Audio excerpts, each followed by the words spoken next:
important part. Ha. And Okay, it's I think Patrick Stump's birthday! maybe you should point that out in the stream, which, by the way, I have started right now. Yay! Yeah. Welcome everybody to our beautiful stream, yes. Yes. Okay, so we've gotten started after a really long day. I just came back from the Star vs. the Force of Evil event at Toyzilla. I really wanted to go, but something came up and I had to help out my mom with um, a performance she had, so that was really fun too. So that's where I'm back from. Yeah. Where do we Yeah, start? yeah, every time I go see Darren and Adam, it's always a whole bunch of fun. And Oh, I should not use yeah. I should not use expose when I am um streaming. Hold on a second. Oh, does my face look okay? Yeah, it I'm does. trying out like a different light setup because really I have really lame lighting. Like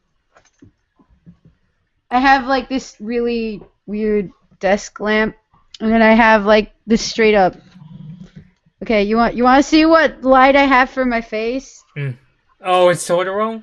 Hey, Totoro's not Yeah. lame, Gabby. No, like no. It's just like super cheesy and like Mm-hmm. why are you using that for a setup? Because it works. Yeah, I mean, I can't show you on the video, but I'm literally just using a desk lamp with a piece of paper to diffuse it. Thank you, Oh James wow. Rolfe. Like, literally in his making of ABGN videos, he says one of the lighting techniques he uses, especially for insert shots, is just get a desk lamp and put a piece of, like, 8.5 by 11 paper, the same paper you use to print your school reports, as your I should diffuser. try that. I Yeah. should try that because yeah, you can tell I have very moody lighting in my room Mm-hmm. because I like my mood lighting. It's nice and not too harsh on the eyes and Yeah. yeah. But yeah, the desk lamp set up with the piece of paper, that's how I do the lighting. And like pretty much any time I do a video where it involves a webcam, I always use that setup only Oh because, yeah, it's my yeah. go-to. I So mean, yeah. I just have done it without the piece of paper, which is probably why my face look like it's like a light bulb itself. Yeah. All But right, all right. But anyway, anyway, we're here for Star. Let's talk about Star yeah. I want to and say hello to Eclipsa. a few people in the chat. Icy Guinea Pig 2, hello, hello. Um, Icy Guinea Pig 2 was asking when are the new episodes coming out, and is saying it's one already.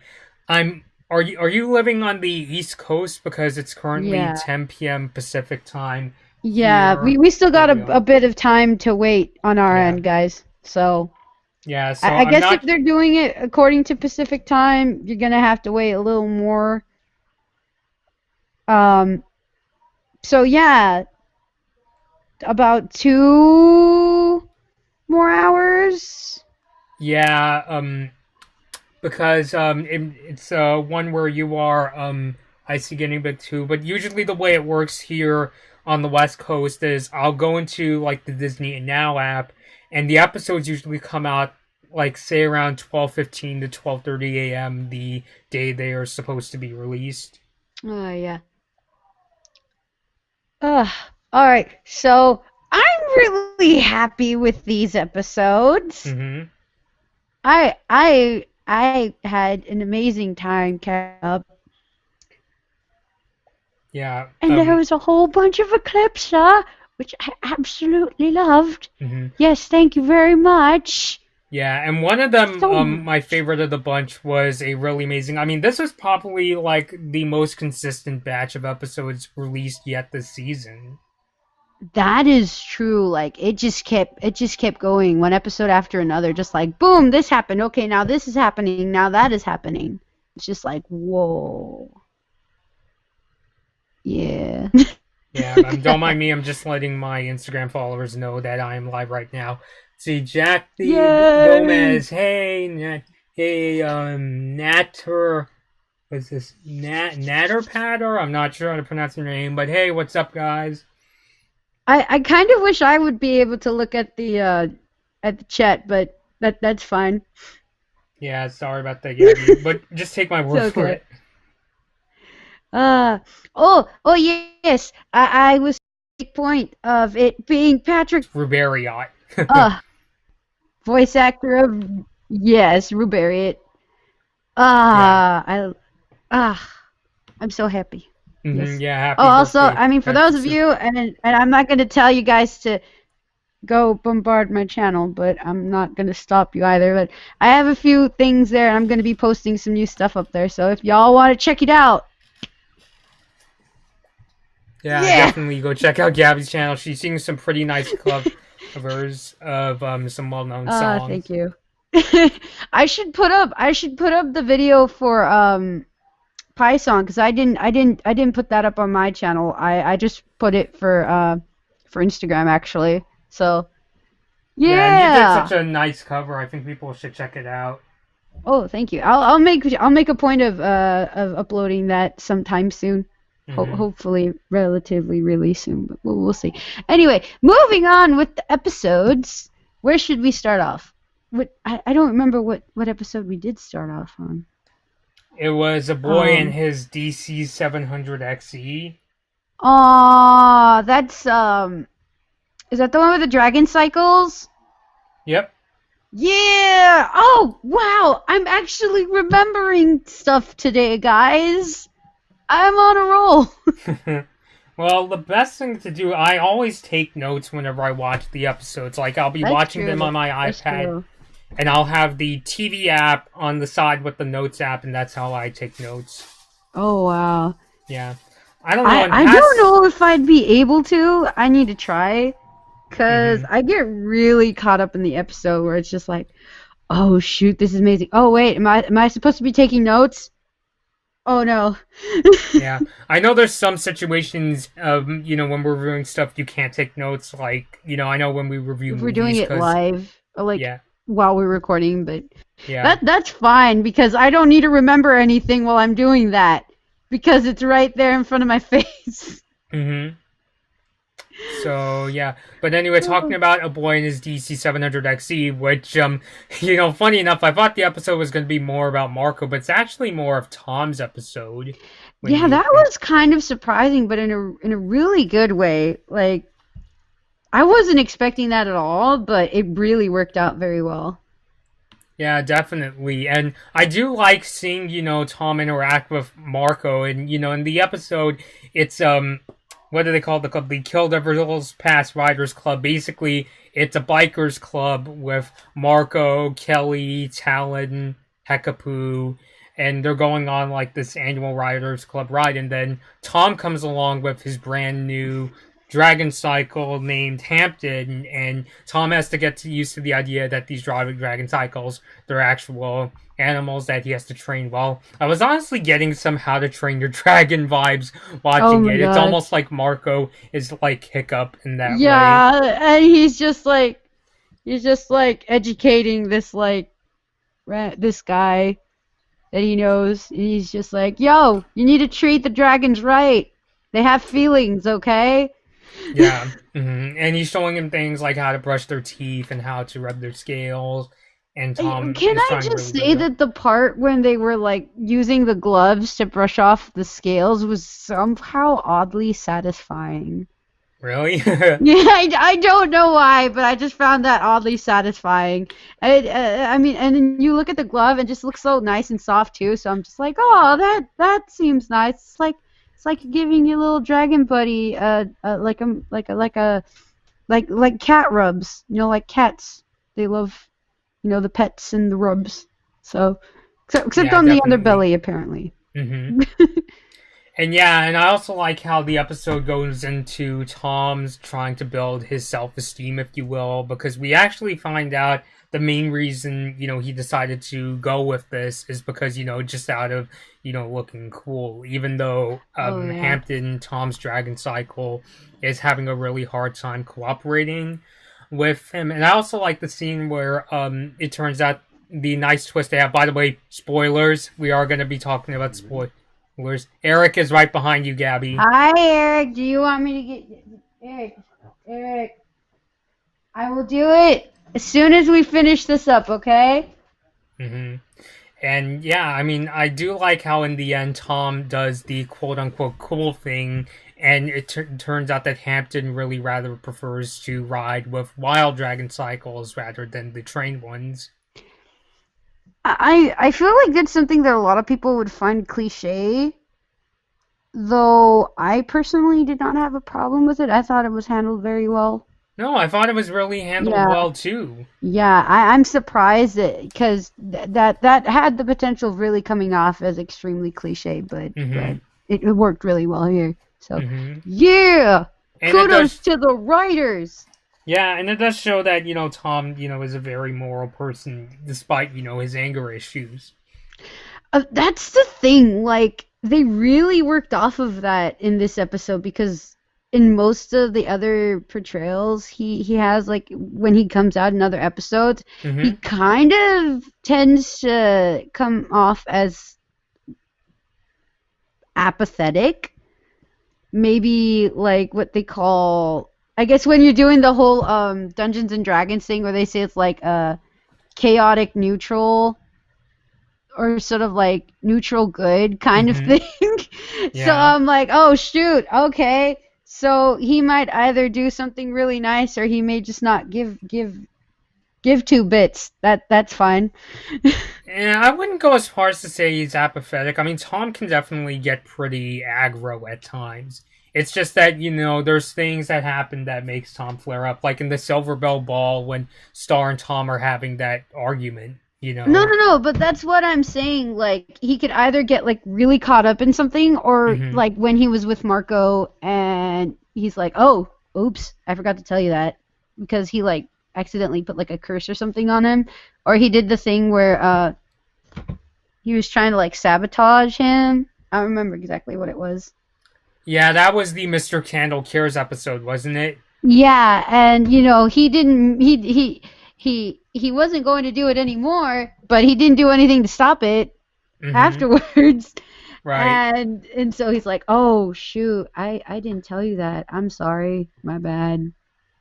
But then he proceeds to just leave everything as it was, so you're like, oh, shoot. Okay. Yeah, I think it's that, like, it's almost like Tom's feelings often get the best of him sometimes, even when it disadvantages the people around him. Like, when, he wanted to bind his soul with stars at the Blood Moon Ball, but didn't tell her that, it's a curse, technically speaking. Yeah. And then when it comes to the point where it's like, oh, shoot, I don't feel like that anymore, he's like, oops, my bad. Yeah. Except with this last instance with the Blood Moon Ball, you could definitely tell he took a little more initiative to fix the situation. Yeah. Which I think shows a lot of, at least a bit of character growth on him. Yeah, definitely. Yay! Oh, well. Character growth! Yeah, definitely. Could you actually repeat that again, Gaby? You, the internet, kind of went off for a second. Or what part cut off? Like, you were kind of going a bit into, like, Tom's character development.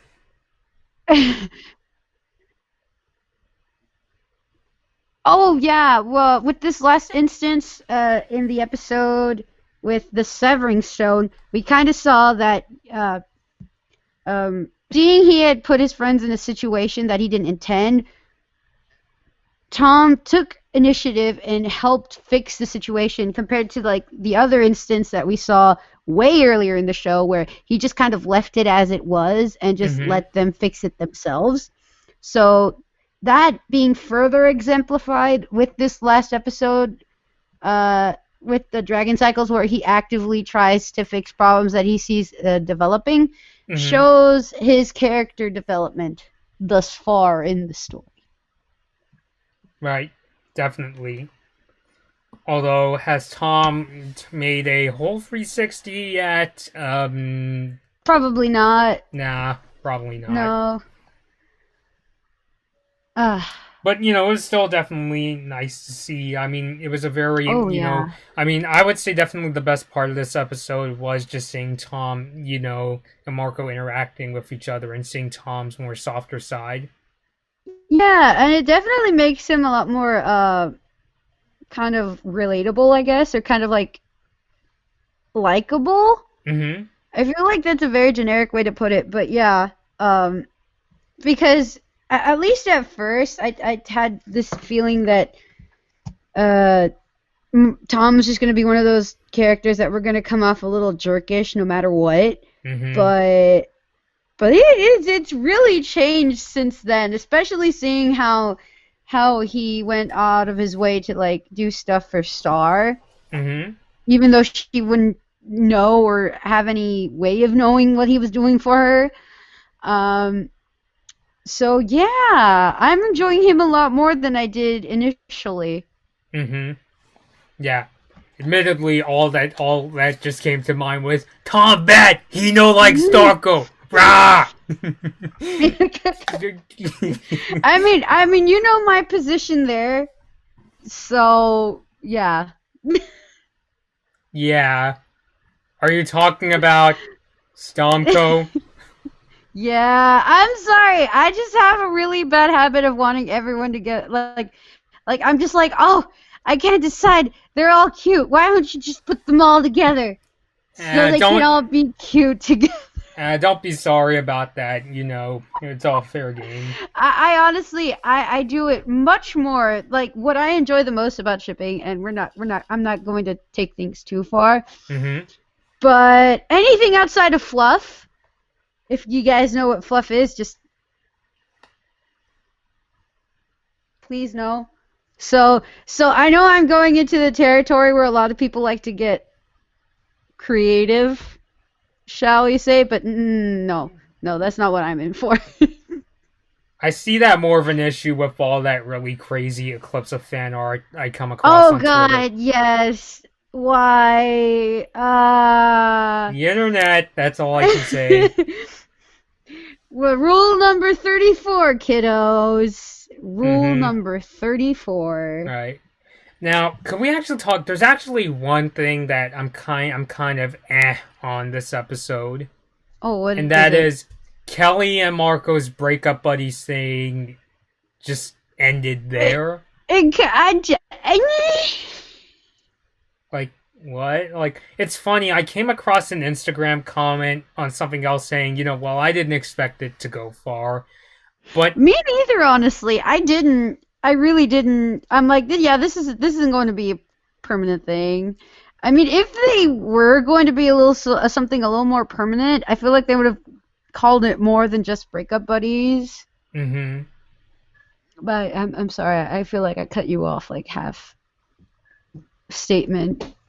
Yeah, I'm just trying to think, like, don't worry about it. I'm just trying to think what exactly was I hoping for. Like, I thought we were going to Um. see maybe Marco and Kelly's relationship, maybe even if it didn't trail into romance, even though they were kind of teasing that it was. Like, it would at least, you would at least see the relationship develop a bit.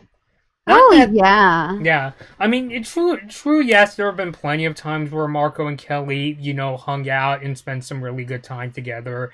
Like Lava Lake Beach, um, even the Ponyhead Show, and also, um, I forgot the name of the episode. The one where they go to the library and they spend their time on Oh Kelly's dimension. Yeah, so yeah. it's like, to their credit, they've spent enough time together, but ever since they became breakup buddies, it just kind of felt like, so they became breakup buddies in that episode, and then they spent time together in Coronation, and then it just stopped. And so it just like, wait, what? So it just abruptly just came to a halt? It can happen sometimes like that. I mean, it's just not that strong of a bond and it just doesn't last. Yeah, I don't know. I guess I kind of needed a feel for them, both Marco and Kelly just kind of feeling, yeah, we can still be friends, but in terms of this whole breakup buddies thing, I don't know. Like, I could see if it's like a thing where both of them, they said they're ready to move on and find other people, maybe something like Mm, that. But yeah. I just don't like how it just comes to an abrupt, like, stop. That's a very fair point. That is a very fair point. I just kind of didn't really think about it much, I guess. Mm-hmm. Yeah. I mean, like I said, I do think that there's still a good chance that ultimately, and I'm not just saying, my position is absolutely not in the, woohoo, Kyoko is no more, I'm so bad, thanks for asking. It's just, yeah, sorry, I needed to bring out my inner South Park for that. Oh I'm my just God. saying, I expected more closure, not just pump the brakes, it has to stop. Oh yeah. No, I could definitely agree with you there. I was just kind of like, oh, okay. Okay. So Yeah. I just figured it kind of had to happen. Mm-hmm. And so it's like, okay, it happened. All right. Yeah. So, but aside from that, I would say A Boy and His DC 700 XC was definitely a really, I guess I could say charming episode. It was really likable. Yeah, I really liked it. It was cute. Yeah. Okay, so moving on to what I honestly think it's the best episode of the three. The Monster and the Queen. Is that the am I remembering this in order? Are we Oh god. I need to check, don't I? The one where Globgor and Eclipsa go on the date. I love that one. Yes. You heard it here first from Gaby squealing. Once I was watching those episodes, I was just messaging Bobby, just like, I can't handle this. It's too cute. That was Monster and the Queen. I actually thought that was Coronation. I mean, it started with the monster and the. I can't remember the title. Monster and the Queen. That one. Mm-hmm. That one, and then it was just the deal was just sealed with the next episode. I'm like, I just absolutely love their chemistry. It's just. Yeah, I mean, what I just like about this episode is that it feels like it has the ingredients of some of the best Star episodes. You got the really good character relationships, and this one in particular is a romance because, it's Eclipsa and Globgor finally getting back together, and you could really feel their relationship. They're really likable characters, and it even throws in its twists, and I thought it was really well done. And can we just appreciate how wholesome it is? Mm-hmm. Yeah, I think that's the word, wholesome. I definitely thought it was a very wholesome episode. And also, could we talk about Jaime Camille as, I'm probably mispronouncing his name, but Jaime Camille's performance as Globgor. Right. Oh my god, that was him. That was amazing. Yes, I loved his performance. Yes. He was terrific in that episode. Okay, and the other thing I want to point out is that up to that point, I had no idea as to how much experience he had with the English language. As far as I was aware, he didn't speak English. So I kind of just didn't connect it. So I was like, oh, I wonder who that is. And I was like, oh yeah, we said it was going to be him. Oh shoot. Funny enough, what's the name of that show that he's on that people keep? Was it Jane the Virgin? Yeah, Jane the Virgin. Mm-hmm. That was probably where I'm like, oh shoot, he's in English stuff too. Oh, okay. Mm-hmm. So yeah, I mean, holy mac, man. Yeah. Oh my gosh. Mm-hmm. And it's funny when I heard that he was a telenovela actor. I thought we were gonna get some really smooth sounding dude, but it's like the way he plays Globgor, he's actually more of like a very gentle person who is also very protective. He was so it was just really, what's the word I'm looking for? It was just like you would believe it. It's just it's just really good voice acting. Mm-hmm.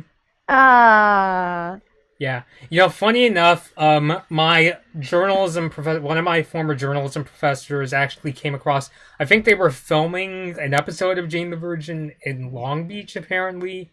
I actually asked my professor, was, Jaime Camille there, and I didn't get a response. Would have been Oh. so cool if I could, at least say, I can't wait to see what you do with Globgor. Like, everybody sounds so excited. Aw, but he did a really good job. I'm Mm-hmm. just like, holy Mac. Yeah. I mean, when he did a good job when, like, when he starts, playing a Globgor, and, like, I gotta find this guy at, like, a convention or something. I gotta get Oh his autograph. I yeah. thought, he did a terrific job. I kinda just want to give him a hug now. Mm-hmm. Yeah. And Okay. did you expect the twist in that episode?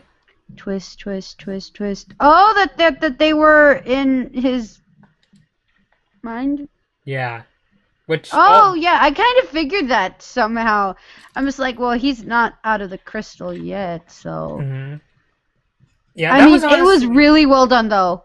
I really think that was a great move. Mm-hmm. And his response to what she wanted to do was what surprised me the most, more than the whole reveal that they weren't that he wasn't out of the stone. It was more than anything him himself admitting, you know what? I'm scared. I don't think they're ready. Let's not do it yet. Mm-hmm.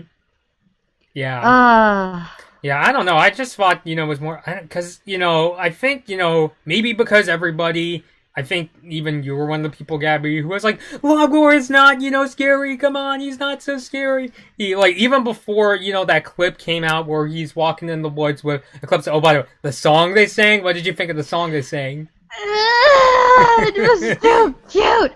Can we just have them sing a whole bunch of adorable songs together? Because I really want to hear that. Just American Idol. aw. Yeah, but yeah. What more could we say about the episode? I guess we could say when it turns out, like another one of the big reveals in the episode is that Eclipse managed to find the one piece of the magic book of spells by reading Star's mind, and that's how she got it reconsidered. Did that have you concerned about trusting Eclipse? I remember I pointed out her wanting to do that in the first place. Mm-hmm. I expected her to do that, to be honest. I wasn't really concerned as to trusting her, only because imagining what she would want with the book, it makes sense. Mm-hmm. And it does not show any particular form of malice, just desperation.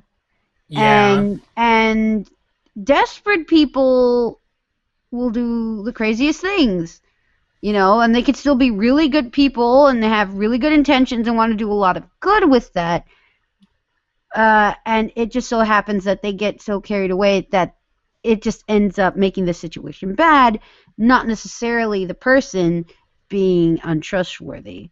Yeah. Don't get me wrong. I'm not saying that, I'm worried Eclipse is bad. I'm just, it's just kind of like, oh, she did quite a, big move, We already kind of got an idea of how far she would go earlier in the episode where she was, where she took control of, Romulus. Yeah. Yeah. So that point did concern me. But we saw right there that she realized that was not a good way to handle the situation. Mm-hmm. And fixed it.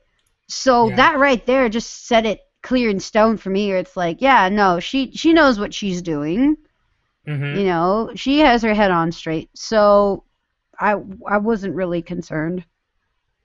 Yeah, I guess like in her defense, what she was thinking is she wants to get Globgor's perspective on like what does he want to do? Does he want to get set free, or is he gonna be like the people of Muni? Well, I honestly thought she wasn't even going to try to see what Globgor thought and just go straight out and take him out of the stone. Mm-hmm. But I did like how she did end up doing that first. Because that just proves how much she tries to keep other people in mind. Mm-hmm. And it just makes me so much more upset when you hear in the show, people being like, "Oh, she only cares about her own stuff and blah blah blah," and then I'm like, "What? No." Ah. She tries to keep everyone in mind as much as she can. She's not the best at it. I mean, I'm not the best at it either, but it's just kind of like, wow. I just have some. I just really like her character. Yeah. Yeah, no, it's just something to point out there. And Yeah, now, getting to, no, not Coronation just yet. Just, I have to address another thing because Starco shippers keep bringing that up. Is the line that Star says, and some people think that it's her admitting that she likes Marco. Do you remember the particular line? Is it the one where she confronts her with the book and she's like, "I know how it feels to be in that position," kind of thing?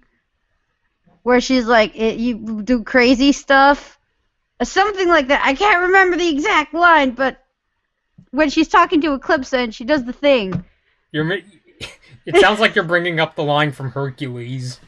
I have no idea. But yes, that's the line where when Star is like, I know what it's like, to lose somebody, and then she takes that sigh and says, "When you love them, you do crazy things." So, yes. yeah, that exactly. The big debate on that line is some people think maybe she's talking about Moon. No. Yeah, yeah, because, and I'm not just saying in that because Darko good, Tom Star bad, like that's and I'm saying in my really awful Arnold Schwarzenegger. It's just that I think the really big thing, and a lot of people brought this up too, is the sigh she takes, because if it was Moon, she wouldn't have to sigh, because it's not like she's admitting something. Yeah. Also, more than anything, that just makes me think that the Severing Stone didn't quite get to everything. That's the main thing I'm thinking, because it's like, wait, isn't she supposed to not have recollection of that? Yeah, no, I mean, the case of the Severing Stone, I think it's that what the Severing Stone did was it broke the curse where Star and Marco's souls were bonded, but it probably didn't affect, like, their relationship. No, but that's the thing. Wouldn't that mean that there's... Yeah, I know what you're getting at.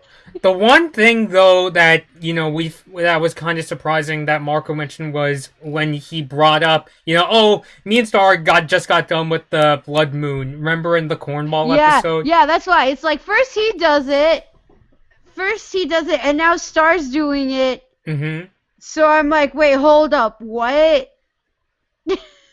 Yeah, I mean, I'm even, debating, has the curse itself been broken? Like, yes, there was that scene at the end of Curse of Blood Moon where Marco looked at the cereal bowl with the 2 marshmallows, and he was like, I don't know what to say. By the way, speaking of that cereal bowl, I really like what Vivi made today, what she showed at Toyzilla.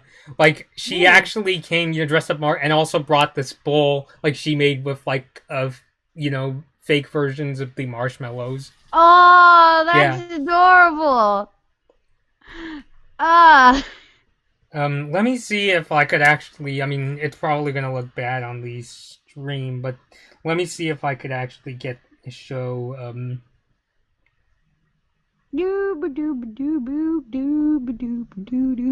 Yeah! Oh, well, I don't know how well it's going to come up. Do you see it? Yes. I love it. That's so cute. Yeah, definitely. So, I don't know. I mean, in terms of, has the Blood Moon curse itself been broken? I'm honestly I say yes. It is? Definitely. Absolutely. Are they not gonna have feelings for each other anymore? No. I don't think that's the case. I'm pretty sure they're still gonna have feelings for. I feel like they still low key do. They're just not as intense right now because there's not something forcing them to feel that way. Mm-hmm. But they still tight. They still gonna get together. Yeah. The only thing that's like making me raise the question is just the fact that, you know, Marco, he references it itself. Like you know what I'm saying? It's like he's supposed to not, maybe his relationship with Sora is intact. It's just that he still remembers, you know, getting rid of the... Yeah, but then that's why I'm saying it's like it wasn't necessarily the Blood Moon Ball. Mm-hmm. And the Blood Moon Curse. You get me? Because if that were the case, then I feel like the Severing Stone would have worked completely and they would just not have a collection of it. Also, there's this other weird thing about how the Severing Stone actually works because, was it Resticor? Is that his name? Relicor? The grandpa? The grandpa? Yeah, that's Relicor. Okay, yeah, Relicor. My bad. But he when he was approaching the Severing Stone, he also seemed to have a memory of whatever the heck it was he did. Oh, that's a good point. Yeah, right. He at least remembers that you know, he had to give up, you know, the night that Relicor fell in love with his wife. Exactly. So, ooh, that's actually a really good point. Now it just makes the Severing Stone feel anticlimactic in a sense. Kind of. It's like, wait, what the heck is it supposed to be doing? Because it really doesn't seem to be doing anything. Although it's not going to stop me from wearing a rose on my Blood Moon costume every March 31st from now on. It's still good. Yeah. So Yeah, the idea for that is, you know how the poppy flower is used to, like, remember veterans? Oh! Yeah, so red roses are used to remember the Blood Moon Ball. Ooh, I like it. Fitting. Yeah. Maybe I'll start doing that on my cosplay next year. Ooh. Either that, I feel roses work really well because they're romantic, but the other one I would also consider is a carnation. That's too close to heart. That reminds me of a certain something that happened in my past. I'm sorry. No, don't worry. It's just like, oh gee, that reminds me of something I tried to do when I was in high school. Aww. It's okay. We all have our moments. I've done some I've done some stuff too. Yeah. So I feel you. All right, but anyway, let me just get my screen stuff organized. I don't know why I'm very OCD when it comes to OBS. I'll try. No. Anyway, here. I don't know why I'm yawning. I'm very much in now. The kilobit meter starts going back up. Okay, so now we're on to the really big one, Coronation. Ooh!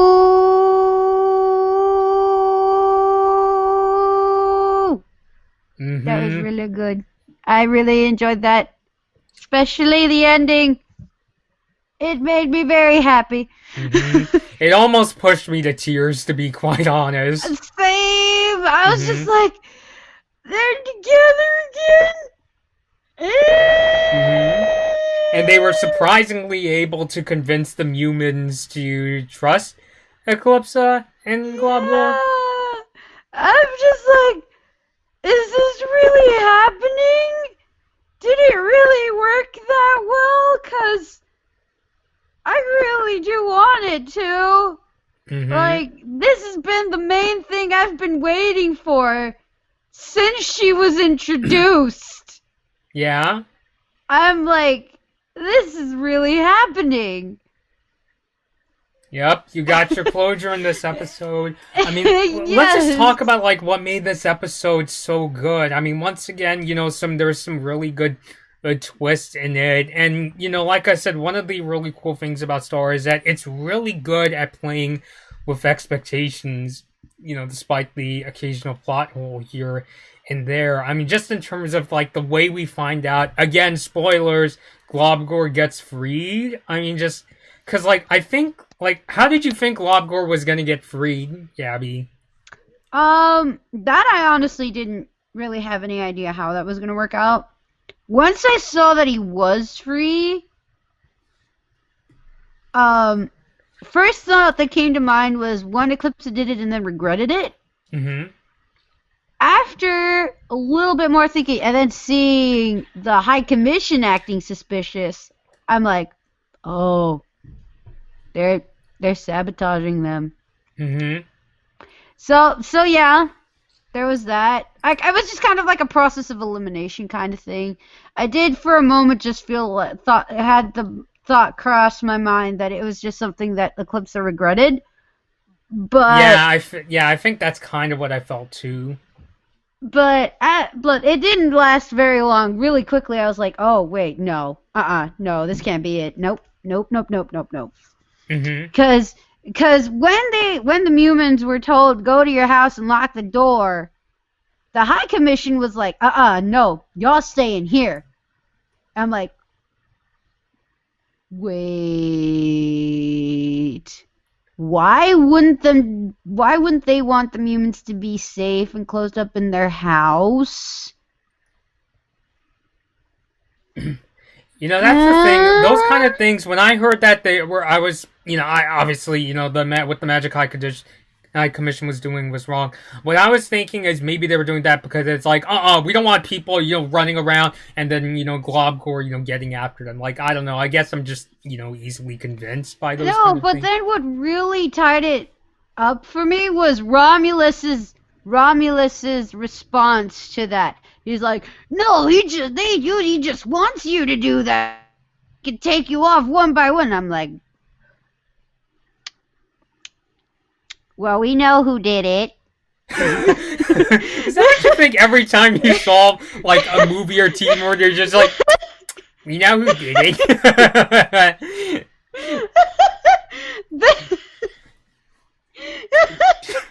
Yeah, I'd love to see you watch Steven Spielberg's Minority Report, and then when they get to who really framed Tom Cruise for the crime, you're like, you know who did it. I'd like to see you do that. I'm not spoiling Minority Report, by the way, for those who haven't seen it. It's a really amazing Steven Spielberg film. Seriously, I just had that moment. I was like, wow, that was anticlimactic. But I was glad because I'm like, I really didn't want to think that Eclipse had any regrets. Like, obviously she's allowed to make mistakes. I wouldn't be upset with her for doing it. But yeah, I was just like, no. 'Cause she loves him. Don't make her regret that. No. And I saw what it was. I'm like, oh, okay, this is much better. Yeah. Mm-hmm. Yeah. Yeah. Ugh. Mm-hmm. Ugh.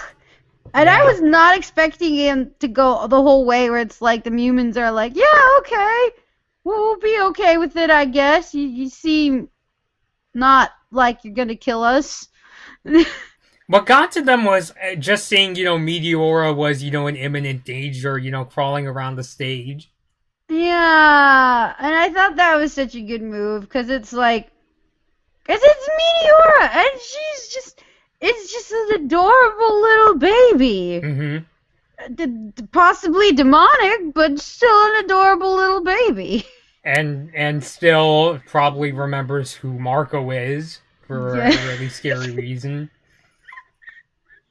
Her reaction though to Marco, I just absolutely love. Mm-hmm.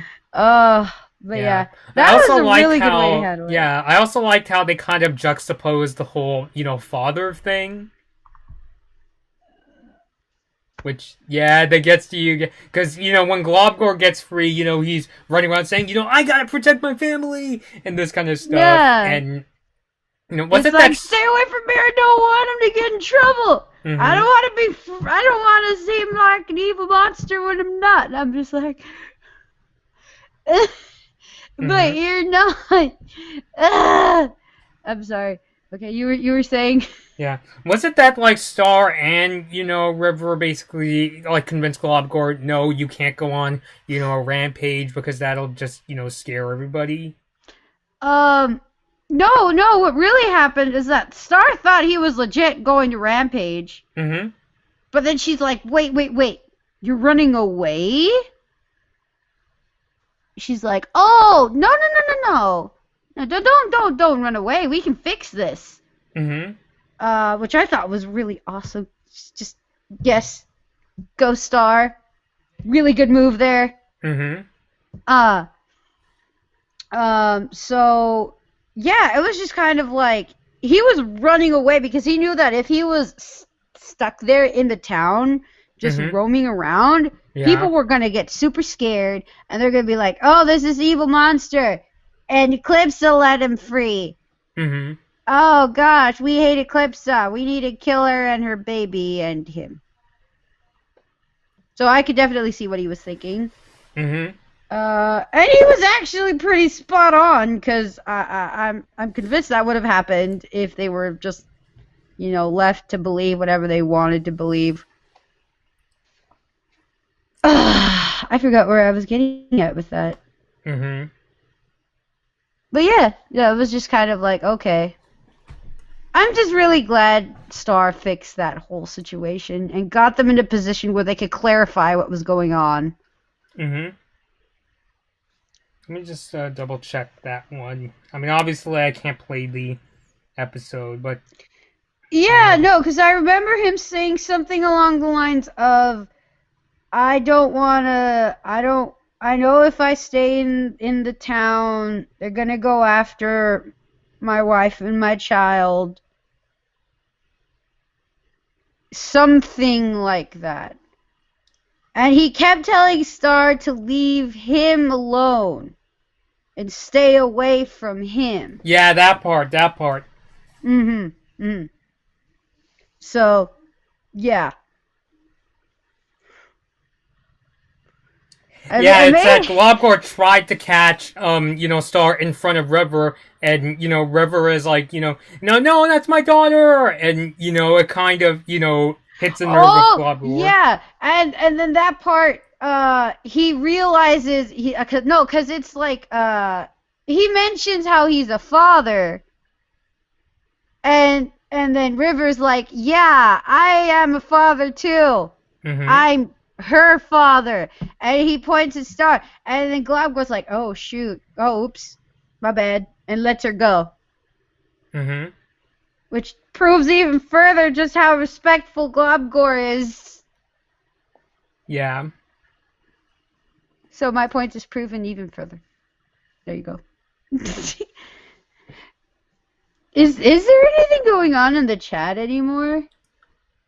No. That's kind of one of the downsides of doing it at night. That's true. That's true. It's cool though. Anybody who is on the chat, hi. Thank you for being here. Like, I'm sure even if people, aren't,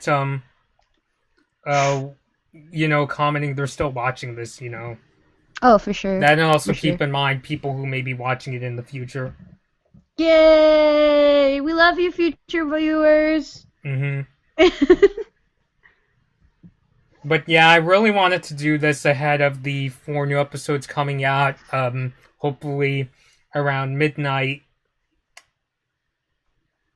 Yeah, so we kind of nailed it there. I mean, we got an hour left. A little under an hour. I mean, I don't know if we're gonna be sick. I need to check my phone. Oh wait, because my boyfriend gets off work at 11. Oh, I see. Sorry. That's cool. So stop. My phone's acting up. Dang it. Okay, there we go. Don't mind me, guys.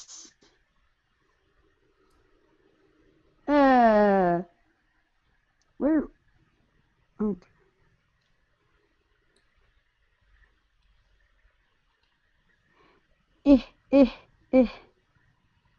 Alright. Okay, handled. Yes. So Wait, it's do we handled? still have another episode to cover? Huh? No, that's it. Oh my gosh! Coronation was a We did it, two-parter. guys! Yeah. I mean, what else can we say? I gotta say, though, like, you briefly mentioned that, it was kind of surprising that the humans were... It's not that they immediately liked Globgor, Eclipse, and Meteora. It was kind of left up to them after, they started seeing Globgor was trying to fight the Magic High Commission, and Eclipse was captured. Oh, and the other thing was that, because Romulus set, Globgor free, like, even though his intention was to show, Globgor's in...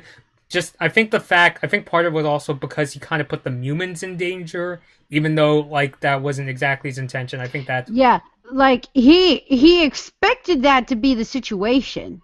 Mm-hmm.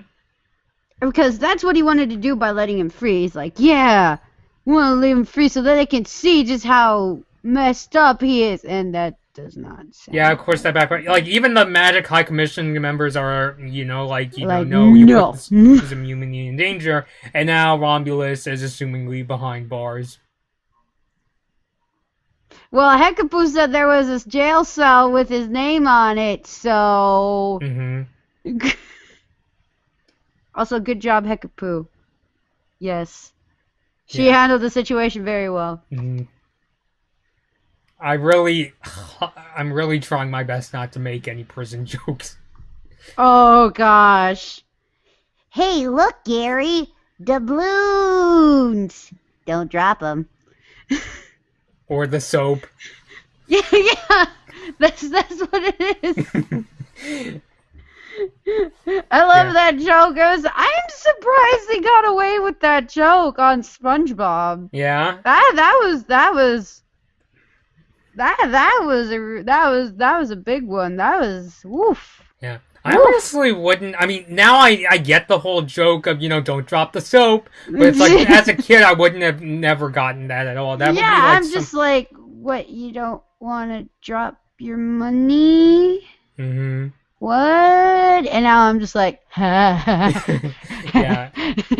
I mean, honestly, seems, that's like a joke that, like, if I was a kid, that would be something like my dad would get. But like me, I'm just like, I'm just a little kid. I don't understand. What's the big deal about soap?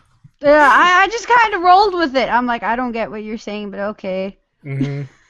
Yeah, that's how I took a lot of adult jokes and kid jokes. Like, half the time I don't even notice them, I kind of do notice them, but I don't register what they mean. And then later I'm thinking about it offhand, like I'm just like maybe washing the dishes, cleaning my room, or just like reading something, and it just crosses my mind. I'm like, mm-hmm. Oh, yeah, I'm that kind of person who will be laughing at a joke like 20 minutes after it's been said, because I will need those 20 minutes to process what the joke was. Yeah. I mean, a perfect example of what I mean is, have you ever watched the Indiana Jones movies, Gaby? Yes. Yes, remember there was that one line in Last Crusade where I forgot all the context, but like Indy was talking to his dad, and Indy's like, oh, how do you know this stuff? And then his dad says, as she talks in her sleep. And that's the thing that I wouldn't get as a kid, but nowadays I'm like, oh, so they're implying. I haven't properly watched that particular one. The main one I've seen is Temple of Doom, like the bad one. That's actually my favorite one. That's really? The main one I got to watch because we had it on cassette, and I loved it. I love cheesy movies. Okay. Yeah, so... I remember Temple of Doom when we saw it at our house. It was didn't go over so well. Let's just say they didn't like the monkey brains. Scene, it made Penny cry. Kalima. Yeah, I actually love that. It's funny because if you knew me as a little kid, mm-hmm. and even nowadays, I'm a huge scaredy cat. Mm-hmm. Yes, I actively watch horror movies and read horror stories. I have a whole bunch of stuff in my books. Like, I have H.P. Lovecraft. I love Edgar Allan Poe. Mm-hmm. I enjoyed reading The Telltale Heart, but I am an absolute chicken, which I don't get how that works. I guess because it's not really happening in front of me, Mm-hmm. like where I am, I just feel secure. But then, like, you take me to like a theme park and you put me on like even rides that I've been on before. Like, Colin and I get to go to Disneyland a lot now because we have an annual pass. Mm-hmm. And we go on Space Mountain, we go on Big Thunder Mountain Railroad, Mm-hmm. and I'm just sitting there in the chair and I'm like, oh God, what if the rails go off? Mm-hmm. And Oh, my shoot. brain's just like, ah! So yeah, I'm a huge It's scaredy almost like cat. the reverse of me, because like I was the kid that grew up liking roller coasters and some scary rides, but in terms of movies, I didn't really get into like darker movies until like Oh I was an older wow. kid. Like my first, I know some people don't consider this horror would be like the Tim Burton movies, and then it I just think went I from think there. depending on which one it is, it can be. Like if you're looking at something like Edward Scissorhands or maybe I don't have too big of wait, hold on. I'm not gonna use that one. Corpse Bride maybe. Uh I mean, heck, my niece got creeped out by Jack Skellington in Nightmare Before Christmas. Either my niece or a family friend. I can't remember which one, but yeah. It's weird. Was it like So, in one of the scenes where he's all scary, like when he goes? "Ah!" yeah, like they just saw that he was like a creepy skeleton pumpkin guy and they're like, no.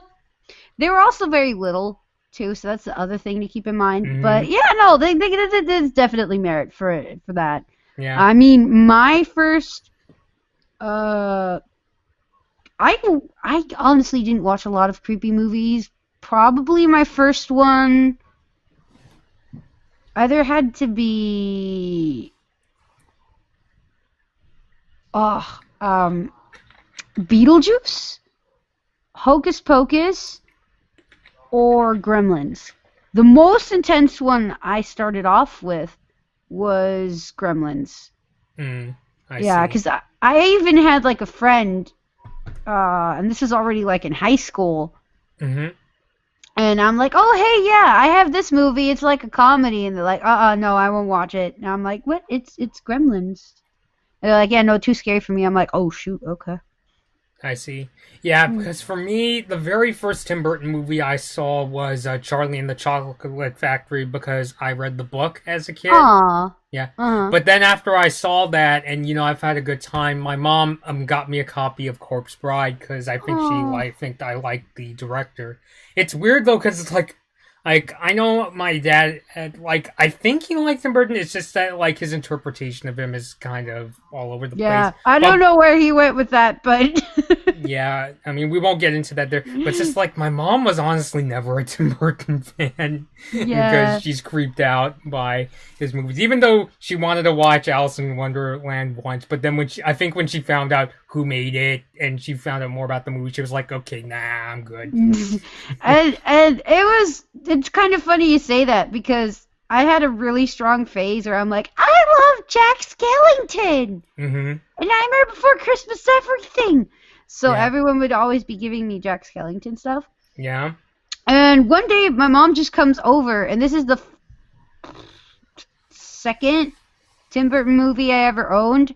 Mm-hmm. But it was Corpse Bride as well. One day she just randomly picked it up and just came home with it. I'm like, oh, thank you. I sadly don't have the copy anymore because we Aw. took it on a trip and we had an RV and we put the movie on because my niece, my little cousin wanted to watch it. Mm-hmm. Oh no, she's my niece. Yeah, my niece wanted to watch it, and we left it in the DVD player in the RV. Rest in peace, DVD. I still have my copy from when it first came to DVD. But, actually, come to think of it, I think my dad told me the first Tim Burton movie I technically saw was Nightmare Before Christmas, but that was when I was a little kid. I honestly don't even remember seeing it. it wasn't until years later I started. So I started watching, Charlie and the Chocolate Factory and Corpse Bride. I was like, okay. And then with Corpse Bride, they advertised it as, oh, this is the movie made by the guy who made Edward Scissorhands and Nightmare Before Christmas. And that's how I ended up seeing those two movies. Oh yeah. And speaking of which, I find it funny. Oh, what? Go right ahead. Go ahead. Oh no, I was just going to say how like I like Nightmare Before Christmas. The main thing that I realized that Tim Burton did do was write the story more than like have any strong say in the like the directing of it, because I think he is technically posted as co-director, but it was really somebody else. I don't remember. It was Henry Selick. He's, the guy who made Coraline and James and the Giant Peach. Like, yeah, Burton he was the main guy behind it. Yeah, he was the producer and the basically story credit guy. Like, he was the one who came up with the idea. But I think he was like too busy with Batman Returns at the time, so he handed it off to Selick to direct. Yeah. And speaking of which, give me a second. I gotta show you something. Yay! Careful.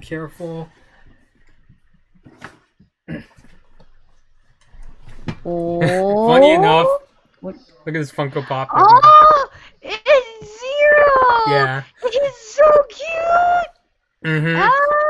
Yeah, my sister and cousin Anna are really big fans of Zero. I'm a huge fan of Zero too. He's too cute. And for whatever reason, when my sister's in fanfiction mode, she turns Zero into this jerky, kind of annoying character. Which, that's what she tends to do. Like the rascally dog kind of character that's getting into mischief? Yeah, pretty much. She did the same with the Vancouver 2010 mascot. Oh, yeah, I remember that Miga one. the bear.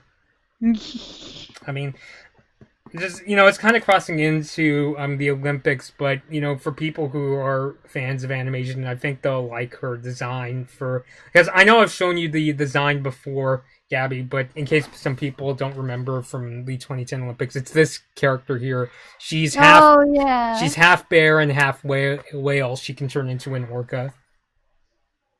I didn't know that last part. You didn't? No.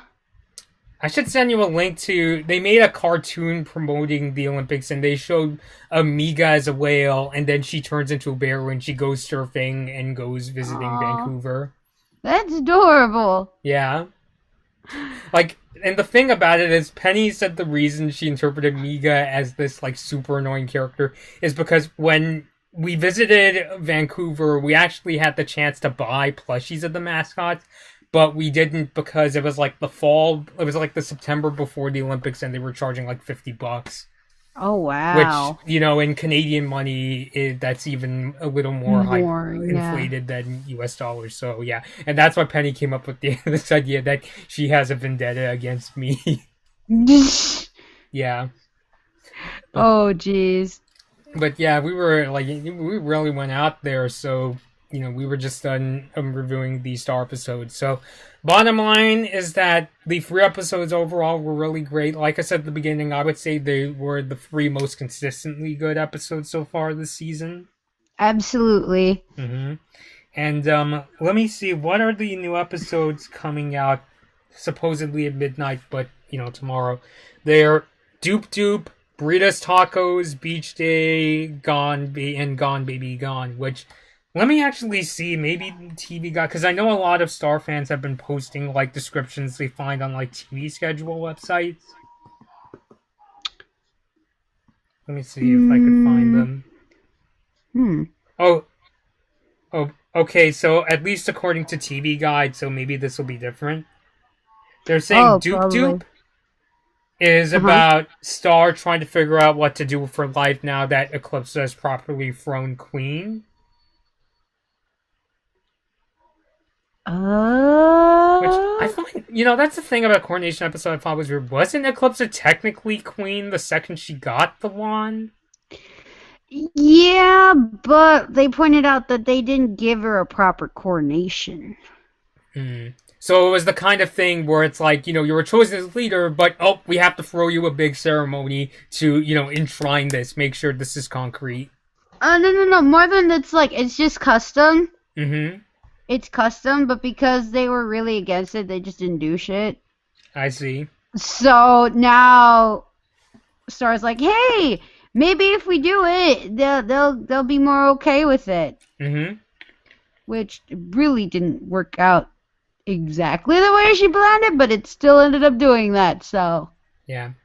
Funny enough, one of the jokes I liked in Coronation, I think it was in Coronation, where Star's like, I don't even know what teens like anymore. Do they like to jet ski or what?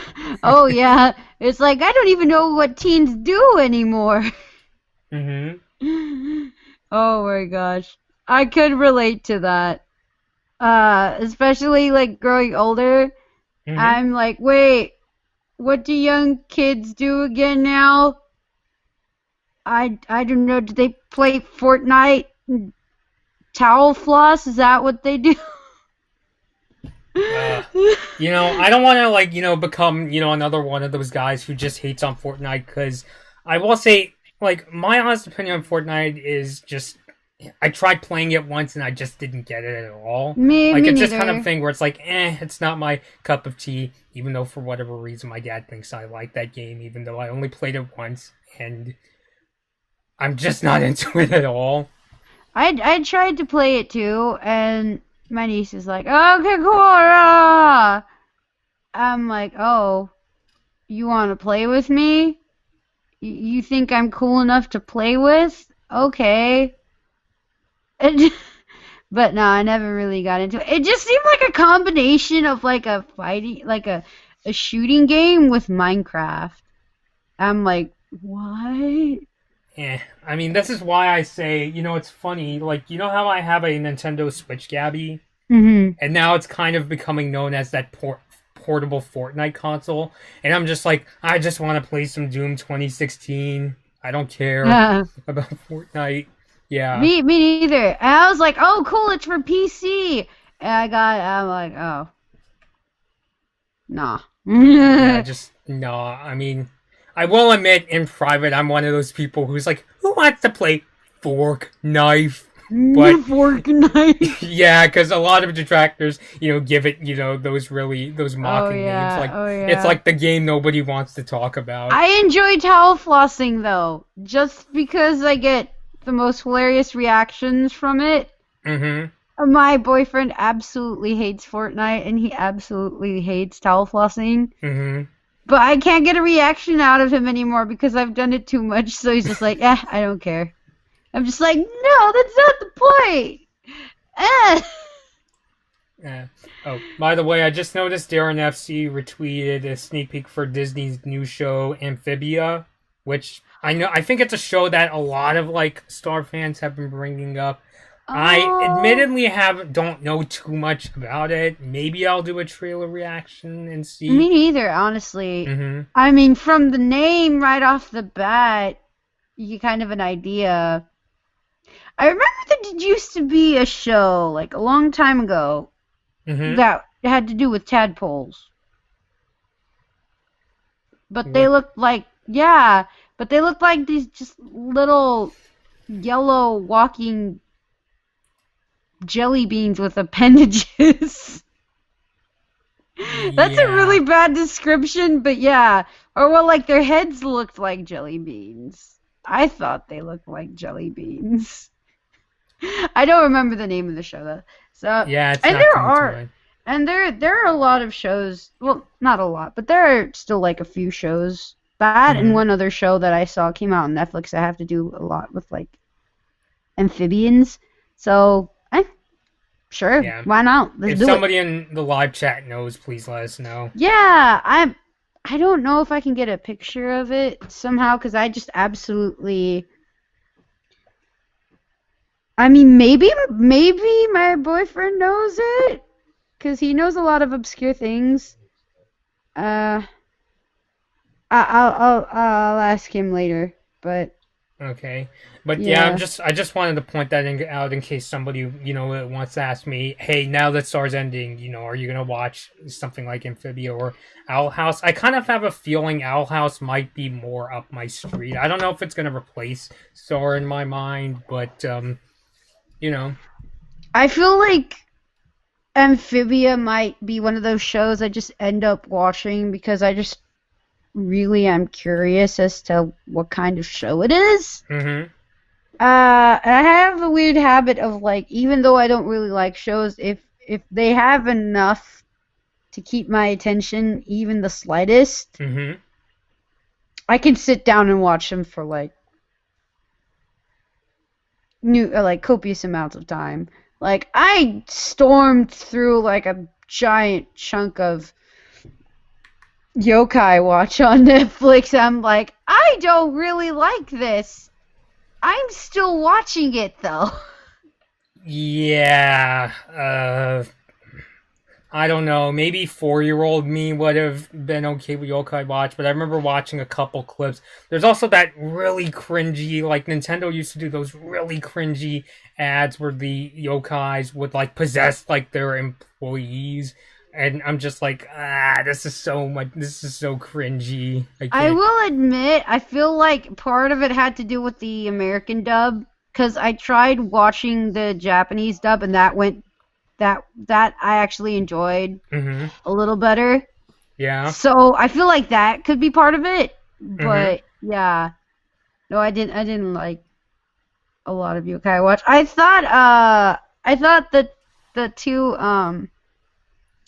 there was two, the one that goes like, oh my swirls.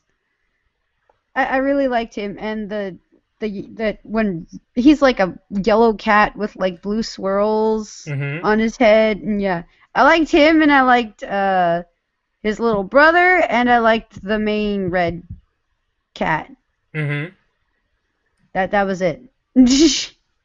Yeah. Speaking of which, it just occurred to me, I know we're going a little all over the place, but you know how Star is like, finally, I could take a break?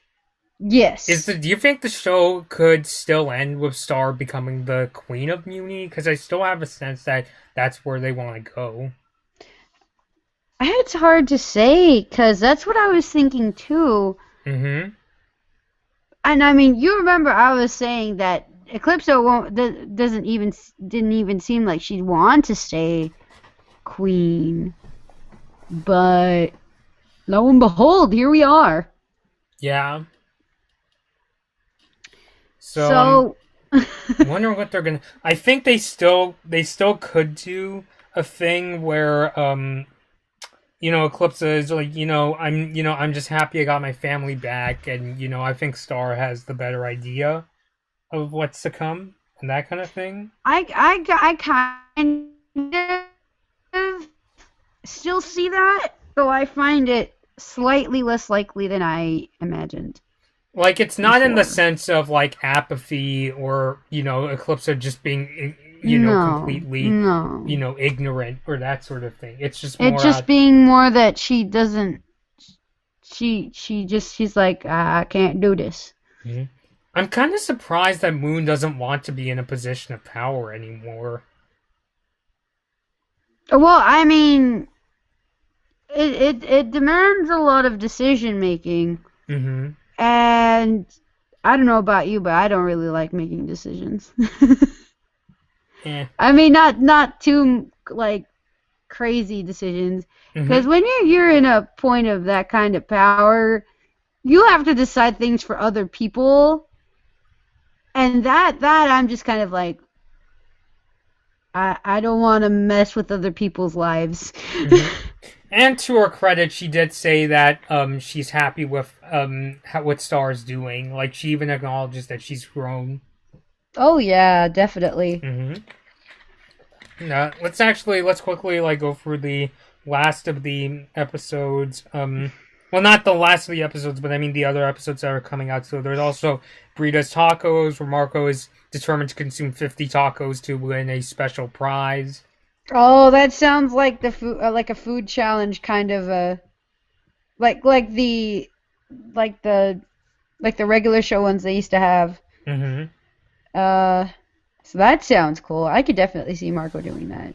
I mean, I don't know if it's gonna be like totally like regular show where Muscle Man eats too much, and then here comes the character Death that's ready to take him away. But I'm very No, but curious. more kind of like the one where like Mordecai and Rigby have been training to eat like this whole breakfast platter. Oh yes, And they the want to get the excellent hat. challenge. Mm-hmm. Yeah, that I could see. Except for the Lost Crusade reference, I don't know if they'll go there. Yeah, just pretty much just like without all the brosiness. Mm-hmm. Yeah, and also no. What's the name? What's the name of the person who sings the song "I Need a Hero"? Oh gosh, I don't know, I think but it was I love Bonnie this song. Hunt or something like that, or Bonnie Tyler. Excuse me. It's like, I need a hero. and it's just like, Holding on for a hero to the end of the night.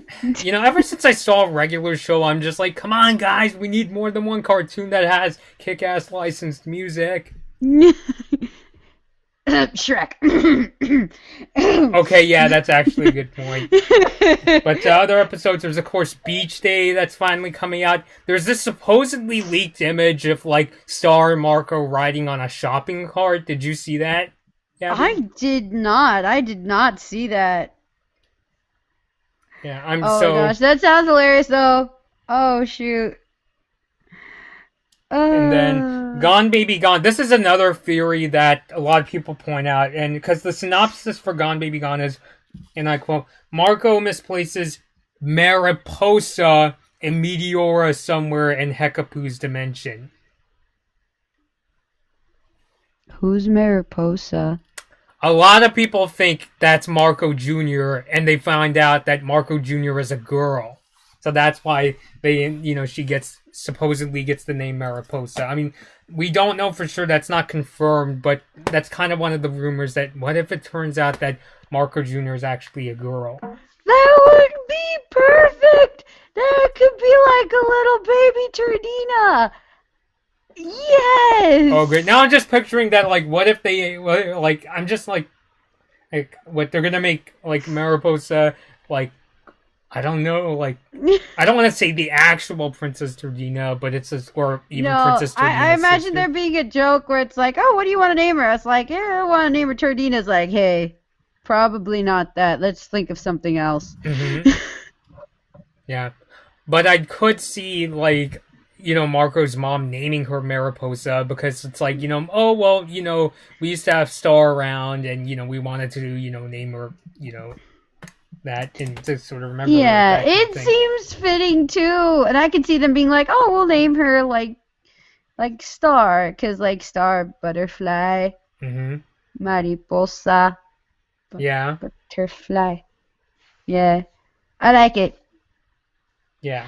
So I'm just curious if, like, in Hekapu's dimension, does that mean we're gonna see both Mariposa and Meteora like older or something like that?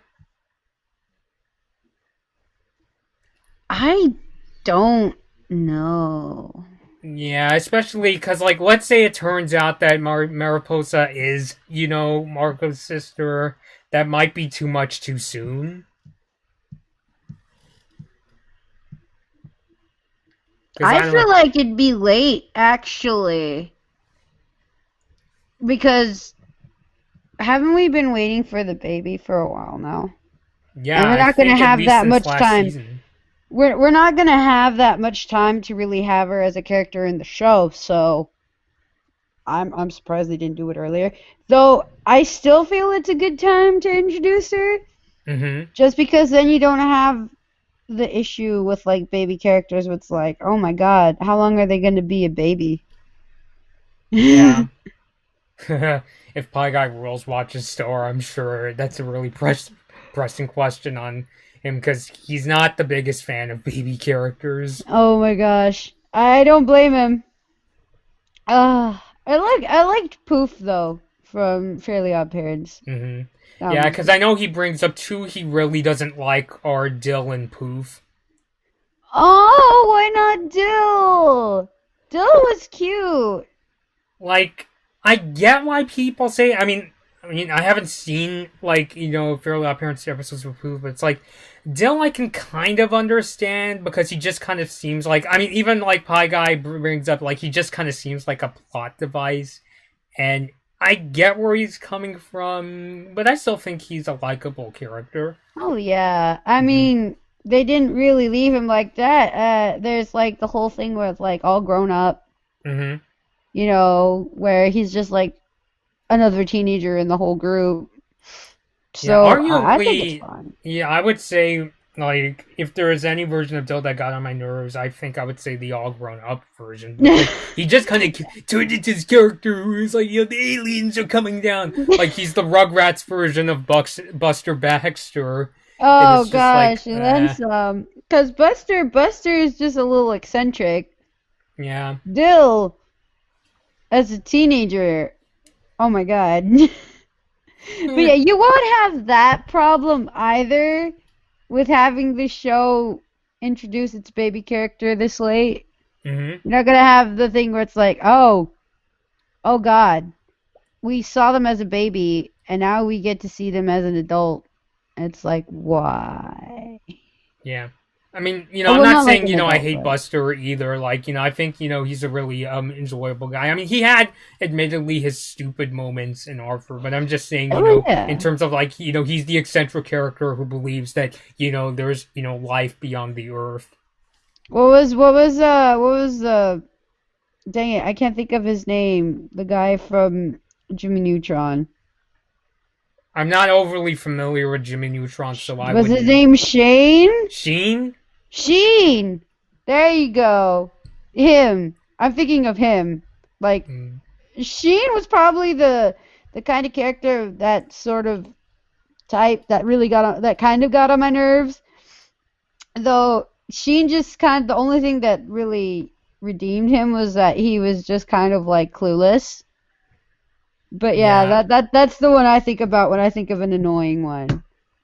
Yeah, I wouldn't Also, know. I know there's a lot of people out there who aren't big fans of Sheen, Phantom Strider, especially when he got his own show, Planet Sheen. And I remember, I didn't even know that. I didn't watch it. I had no idea it was. I wouldn't have expected them to make a show. It's just yeah, like, I just really? remember like Phantom Strider brought up that in the show Sheen was just kind of stupid, and there was like a lot of toilet humor or something like that. I mean, I can't say for sure because I just know that people like Strider and Pie Guy Rules weren't the biggest fans of Planet Sheen, but I wouldn't Also, know myself. also why Fanboy and Chum Chum didn't work out well. Hmm. Yeah, I don't know. I mean, I hear about all these shows, and I'm just like, I mean, obviously, I should see them for myself. I shouldn't just be looking at them from like a person who doesn't like the show, because and I'm not saying this. I like YouTubers like Pie Guy and Phantom Strider, but I'm just saying the best way of knowing how I would feel is to see them for myself, not just watch reviews if somebody says that scene is so annoying, because. And see, I'm not the one who actually thinks they're annoying. Mm-hmm, I can legitimately sit down and watch them. Will I mm-hmm, acknowledge that they weren't really well received and they weren't done mm-hmm. too well? Yes. I will still admit that I enjoy them though. No. Again, it's partially because I know my sense of humor is really low bar. Mm-hmm. So I'll laugh at pretty much anything. I see. So, but yeah, I think does this cover our thoughts on not just Star, but what we've heard about on the new episodes? I think we've covered more than Yeah, that. yeah. I guess I'll bring up one last thing because I think a lot of people are expecting Beach Day to be a Starco episode, and it's coming before Aw. Sad Teen Hotline. But That, what do you oh, think we're gonna get in the Beach Day episode? I don't know. Maybe I would probably be thinking something to do with Starco, and, and then Sateen Hotline having something to do with Tom, Yeah, because that was the rumor too. I'd and have to look into that possibly more. Kelly. So I don't know. All we really know Yeah, is that because I could Tom takes definitely the see. picture. Yeah, and then I could lead him to be like, oh shoot, like that could really get to him. Mm-hmm. And seeing how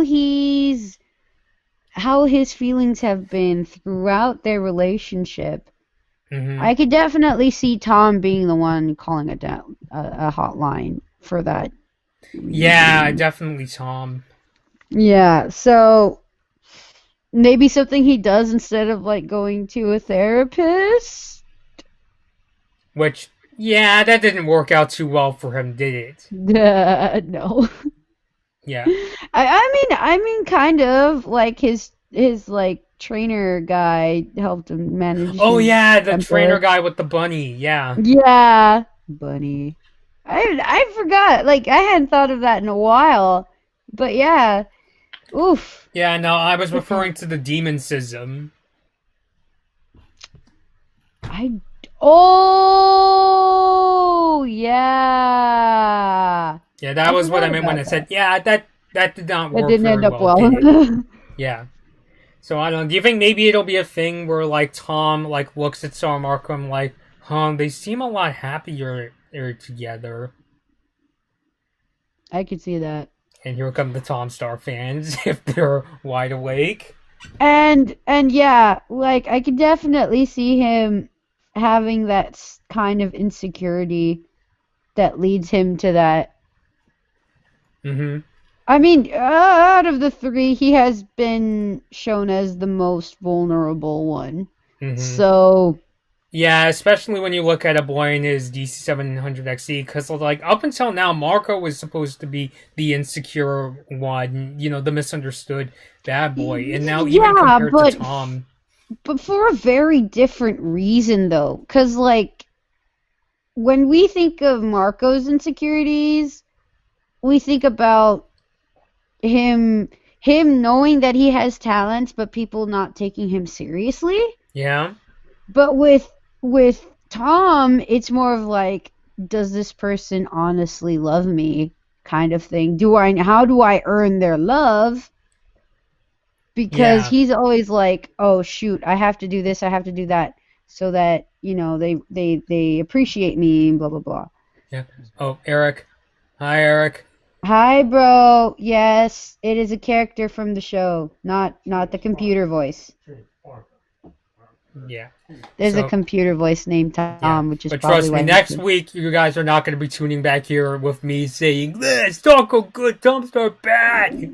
I'm so bad, thanks for asking.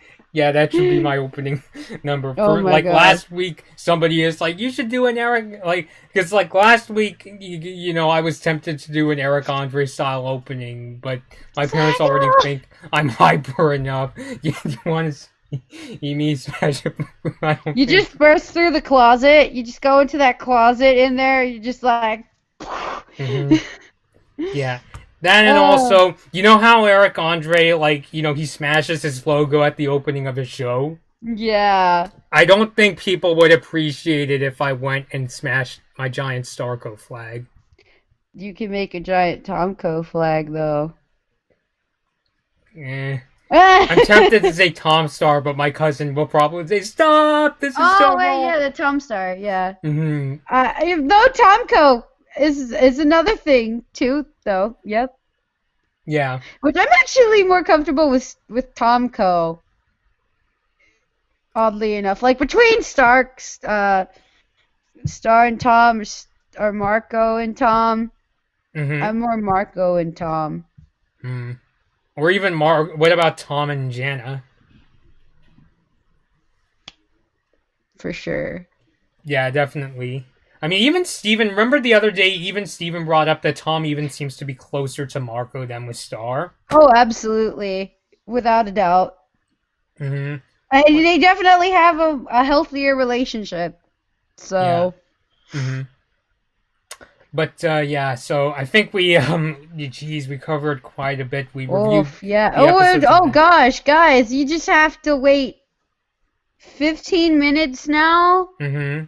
For the episode to come out. Yeah. So yeah, you're welcome. We gave you something to do meanwhile. Mm-hmm. Yeah. Yeah, so, but I probably won't be able to get caught up until, like, let's say Monday at the very least. So, especially since, I gotta make that video about the Toyzilla panel. Oh yeah, and I Yeah. don't know if I'm gonna stay up late to watch the episodes just because I gotta get up early in the morning. Tomorrow is Tiki Land Day, so I'm Yeah. gonna get my tiki on.